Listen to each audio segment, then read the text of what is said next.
जो वर्कर्स हैं, एमपीज हैं, वो सड़क पर उतर करके प्रोटेस्ट कर रहे हैं और नाम दे रहे हैं कि ये सत्य का संग्राम है। क्या कहना है आपका? देखिए, ईडी, आईटी और सीबीआई की कार्यशैली को बीते 8 वर्षों में हमने जिस प्रकार से देखा है, उससे किसी की भी व्यग्रता बढ़ सकती है, चिंता बढ़ सकती है।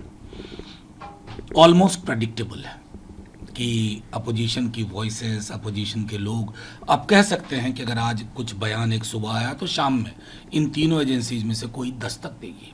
ये भाजपा के लिए भी चिंता का विषय होना चाहिए कि अगर इन एजेंसीज का चरित्र उन्होंने ये बना दिया है तो चरित्र को बदलने में बहुत वर्ष लगते हैं। कल को जब वो सत्ता में नहीं होंगे तो वो भी सद में आएंगे। तो मैं समझता हूँ उस दृष्टिकोण से इस पर विचार करने की जरूरत है और शायद उसी कारण, उसी संदर्भ में ये प्रतिरोध जो देश भर में और दिल्ली में खासतौर पर के कांग्रेस के कार्यकर्ताओं का। सर, जो आप बीजेपी की कोई भी एजेंसी अपना काम कर रही है उसमें सरकार का दखल नहीं है, एजेंसी अपनी छानबीन कर रही है। मैं कह रहा हूँ कि इस इनोसेंट बयान पर तो मतलब वारे जाऊं कहने का दिल करता है। कमाल की बात है। एक फॉर्मूला सा है, एक व्यक्ति, उस पर ईडी, आईटी, सीबीआई के आरोप लगते हैं। वो व्यक्ति भाजपा के दफ्तर में जाकर के भाजपा में शामिल हो जाता है, उसके सारे आरोप हवा में काफूर हो जाते हैं। इसको क्या कहें? ये संदर्भ कई जगह देखा गया, एक नहीं अनेक उदाहरण है। उस पर क्या करेंगे, क्या बोलेंगे? आईना रख के बोलना चाहिए।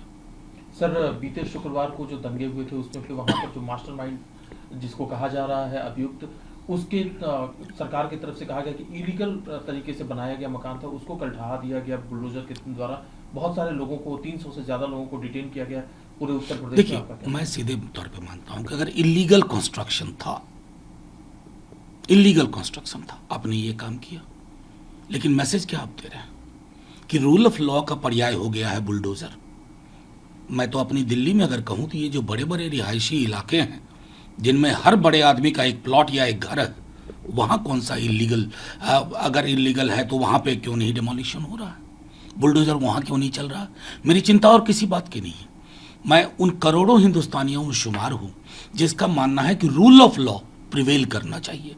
आप रूल ऑफ लॉ को रिप्लेस करके बुलडोजर्स लॉ नहीं ला सकते। अगर ये आपने तय कर लिया है तो लगा दीजिए ताले, सुप्रीम कोर्ट से लेकर के लोएस्ट कोर्ट तक ताले पड़ जाए। यही इस देश का एक नाजी मॉडल चलेगा।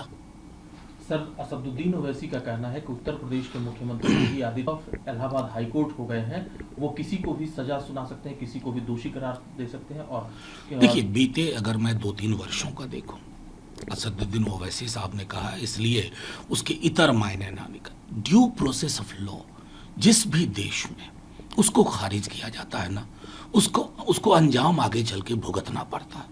हम सब की ये सामूहिक जिम्मेवारी होनी चाहिए, सत्ता पक्ष की ज्यादा, कि rule of law and rule by law इसको प्रिजर्व करिए। इसका कोई विकल्प नहीं है, बुलडोजर तो कतई नहीं है। इस टेम्पटेशन से मैं समझता हूं आपको पार पाना होगा। सर, राष्ट्रपति पद के लिए जो एकता कायम रखने के लिए लगातार कोशिशें कर रहा है, तो दूसरी तरफ अब भारतीय जनता पार्टी की तरफ से जेपी नड्डा और रक्षा मंत्री राजनाथ सिंह ये सभी दलों से बात करके एक राय बनाने की कोशिश करेंगे। ये टास्क सौंपा गया है इनको। देखिए, बेहतर तो यही होता है कि बहुत महामहिम का पद एक बहुत महत्वपूर्ण पद है।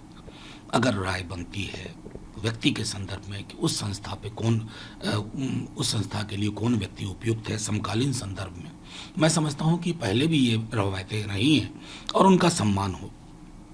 माई वे और हाईवे वाली प्रवृत्ति से वैसे भी लोकतंत्र नहीं चला करता। लेकिन सर, जो आप बात कर रहे हैं अपना कि इस पद के लिए, अगर मेरी जानकारी ठीक है तो नीलम संजीव रेड्डी के अलावा कोई भी ऐसा राष्ट्रपति नहीं हुआ जिस पर कि एक राय बन पाई। देखिए, मेरा मानना है कि एक राय नहीं भी बन पाई, लेकिन कभी भी चुनाव हुए, चुनाव कोई जीता कोई हारा, लेकिन ये हमारे लोकतंत्र के स्वस्थ होने का भी संकेत है। चुनाव लोकतंत्र को मजबूत ही करता है। मैं ये कह रहा हूं, अगर राय बनती है तो ठीक, अगर राय नहीं बनती है तो चुनाव हो।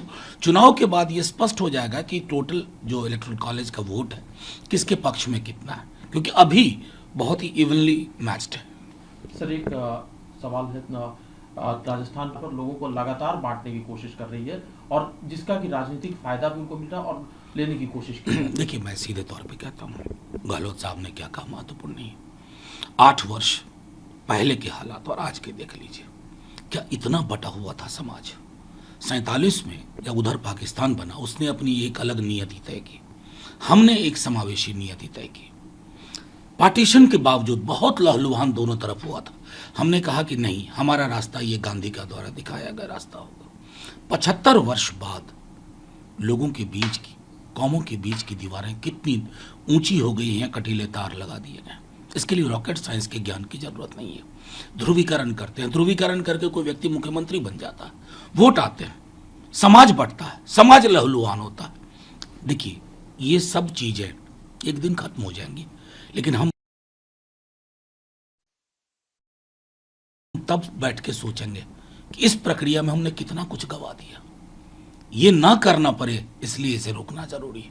सर, एक आखिरी सवाल है। तेलंगाना के मुख्यमंत्री केसीआर वो अब जा रहे हैं जून के आखिर में, लेकिन मेरा सवाल ये है, उनका भी एक सिद्धांत था, जो लड़ाई है वो बीजेपी के साथ है, लेकिन मेरा सवाल है कि जितनी भी क्षेत्रीय पार्टियां हैं, क्या वो राष्ट्रीय स्तर पर अगर आती हैं तो किस तरह से आएंगी, और अगर आती हैं तो वो टिक नहीं पाती है राष्ट्रीय स्तर पर? ये मेरा सवाल है। 84 में भाजपा क्या थी? क्षेत्रीय कहलाने लायक भी नहीं थी ना। पूरी संसद में 2 सीट थी, क्षेत्रीय भी नहीं कह सकते। ये जो क्षेत्रीय और राष्ट्रीय की बाइनरी है ना, द्वियुग्मी, ये उचित नहीं है।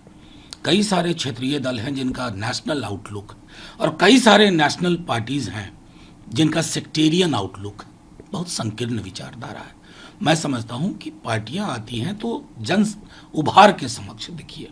अगर जनता चुनती है तो जाहिर है आप अच्छा करेंगे। अगर जनता आपको खारिज करती है, ये हमारा आपका विषय नहीं होनी चाहिए कि कौन क्षेत्रीय है, कौन राष्ट्रीय है।